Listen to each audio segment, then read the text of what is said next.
बहुत बहुत शुक्रिया, एक बार अपने लिए जोरदार तालियां बजा लीजिए आप लोग। इतनी बेहतरीन महफिल सजा रखी, और एक बार पूरी दीवानगी की टीम के लिए जोरदार ताली होनी चाहिए, आई गेस। एक छोटी सी कहानी है और पूरा संगीतमय माहौल है, तो मैंने सोचा इसी कहानी से शुरुआत की जाए। मैं बहुत ही बेकार गाता हूँ, तो आप लोगों को मेरा साथ देना होगा। एक गाना आप लोगों ने ज़रूर सुना होगा, एक प्यार का नगमा है। तो मेरे लिए आप लोग क्या वो गाना गुनगुना सकते हैं प्लीज़? 1 2 3।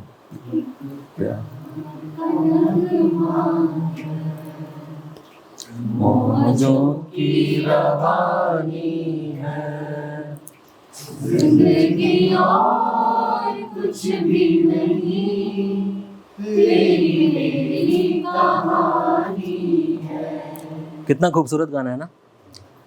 इस गाने को कितनी बार सुनकर आप ठहरने पर मजबूर हुए होंगे। मेरे लिए गाना और खूबसूरत हो जाता अगर ऐसा होता कि जिंदगी और कुछ भी नहीं, मेरी मेरी कहानी है। बस तब तो ऐसा लगता है कि जैसे ये गाना मानो मेरे लिए बना है। हाय, मेरा नाम मोहित। 32 की उम्र में बस इतना लायक हो चुका हूँ कि किसी कहानी का किरदार बन सकूं, और इस बात की मुझे बेहद खुशी है। अच्छा, मेरे बारे में 2 बातें तो तय हैं कि या तो आप मुझे कहीं पढ़ रहे होंगे या मुझे कहीं सुन रहे होंगे, और अगर आप मुझे अंत तक समझ पाए तो मैं बस चाहूँगा कि आप आंख बंद कर करके गुनगुनाइएगा कि ज़िंदगी और कुछ भी नहीं, कहानी है। खैर, मैं अपने घर से भागकर इन पहाड़ों पर पिछले 5 साल से घूम रहा हूँ, कभी यहाँ तो कभी वहाँ। पूरी ज़िंदगी मैंने खुद को दूसरों से पहले रखा। सब मुझसे कहते रहे, मोहित अपने बारे में सोच, अपने लिए कुछ कर, खुद से प्यार कर, सोच अपने बारे में, सोच सोच सोच। मैंने सोच लिया, और क्या, अपने बारे में ध्यान से सोचा कि मुझे क्या चाहिए, मैं क्या हूं। बहुत सोचने के बाद एक जवाब आया कि मुझे मुक्ति चाहिए, शायद मोक्ष। नहीं नहीं नहीं, मैं इसलिए पहाड़ पर नहीं आया हूं कि मोक्ष यहां पर मिलेगा, बिल्कुल नहीं। पूरी दुनिया जंगल है, मोक्ष तो कहीं भी मिल सकता है, कहीं भी, किसी भी मोड़ पर। सवाल ये नहीं है कि मिलेगा क्यों, सवाल ये है कि हमें चाहिए क्यों। मैं खुद से इतना पीछे हो गया था कि मुझे अपनी आवाज़ सुनाई नहीं देती। मैं अपने लिए क्या चाहता था उसकी परवाह मैंने कभी की ही नहीं। अब मेरे भीतर कोई ऐसा है जो मेरी परवाह नहीं करता। सब नाराज मुंह फुला के बैठे हैं। मैं ना बचपन में संगीतकार बनना चाहता था, पर घर वालों ने कहा नहीं, सीए बनो। मैंने कहा ठीक। अब अपनों के खिलाफ जाता तो दिल टूट जाता ना उनका। मैं पेन को किताब के ऊपर पीट पीट कर धुन बनाया करता, बस इतनी थी मेरी संगीत की दुनिया।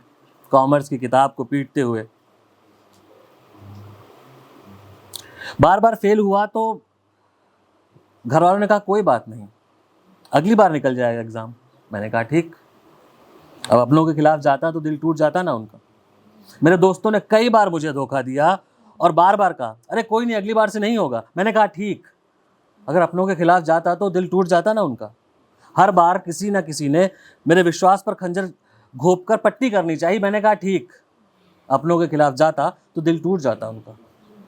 मैंने कभी खुद की नहीं सुनी, बस हमेशा दूसरों की सुनता रहा, ये सोच करके कहीं उनको मेरी वजह से कोई तकलीफ ना पहुंचे। एक लड़की थी, बहुत वक्त तक मेरे साथ चलती रही। एक दिन थक कर कहने लग गई, इससे आगे मैं तुम्हारे साथ नहीं चल सकती। मैंने कहा ठीक। अब अपनों के खिलाफ जाता तो दिल टूट जाता है ना उनका। और जिंदगी भी कम नहीं थी, हर मोड़ पर मारती रही, धक्का देकर गिराती रही, और मैं बार बार कपड़े झाड़ कर खड़ा होता रहा और मुस्कुरा कर कहता ठीक। अब अपनों के खिलाफ जाता तो दिल टूट जाता ना उनका। फर्ज करिए कि आप किसी को बेइंतहा चाहते हैं और आप उसके साथ रहते हैं, कभी भी बात नहीं करते, उसकी सुनते नहीं हैं, तो ये इग्नोरेंस भी ना बीमार कर देती है, अगले को बहुत बीमार कर देती है। जैसे कि मैंने खुद को बीमार कर दिया था। हर छोटी छोटी तकलीफ पर हंसता गया, हंसाता चला गया। अगर मैं झूठ बोल सकता तो कह देता कि मैं जिंदगी का साथ निभाता चला गया। मैं बहुत उदास रहने लगा था, और पहली बार ऐसा हुआ कि किसी ने मेरे हंसते हुए चेहरे पर उदासी के जख्मों के निशान ढूंढ लिए थे। पता है किसने? दीवार पर मेरी बचपन की तस्वीर ने। उस चेहरे की मुस्कुराहट और मेरी मुस्कुराहट जब आमने सामने आई तो उदासी के घाव खुद दिखने लग गए। मुझे ऐसा लगा कि इस तस्वीर ने मुझसे कहा कि आज अभी वक्त, इसी वक्त तुम्हें क्या चाहिए बताओ। जिंदगी में पहली बार किसी ने मुझसे मेरी चाहत बताई नहीं थी, पूछी थी। वरना पूरी जिंदगी मोहित तुम ये खा लो अच्छा लगेगा, तो ये देख लो अच्छा लगेगा, ये पहनो अच्छा लगेगा, तुम यहाँ चलो, तुम वहाँ चलो, तुम ये देखो, तुम वो देखो।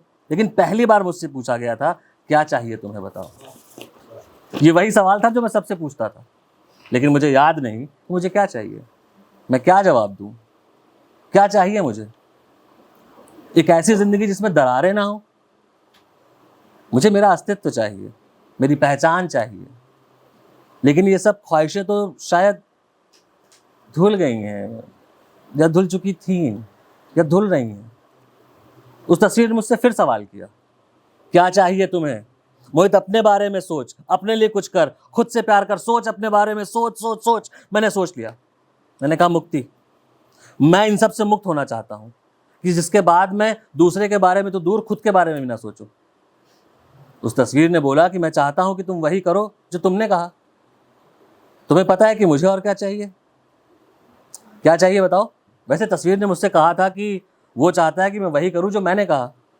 मैंने कहा ठीक, अब अपनों के खिलाफ जाता तो दिल टूट जाता ना उनका। और मैं घर से भाग गया क्योंकि मुझे तस्वीर की बात माननी थी। मैं जंगल दर जंगल भटकता रहा, भटकते भटकते यहाँ पहाड़ों तक पहुँच गया। मैं इतना तो मुक्त हो चुका हूँ कि शहर और रिश्तों को के मोह मुझे वापस खींच नहीं पाएंगे।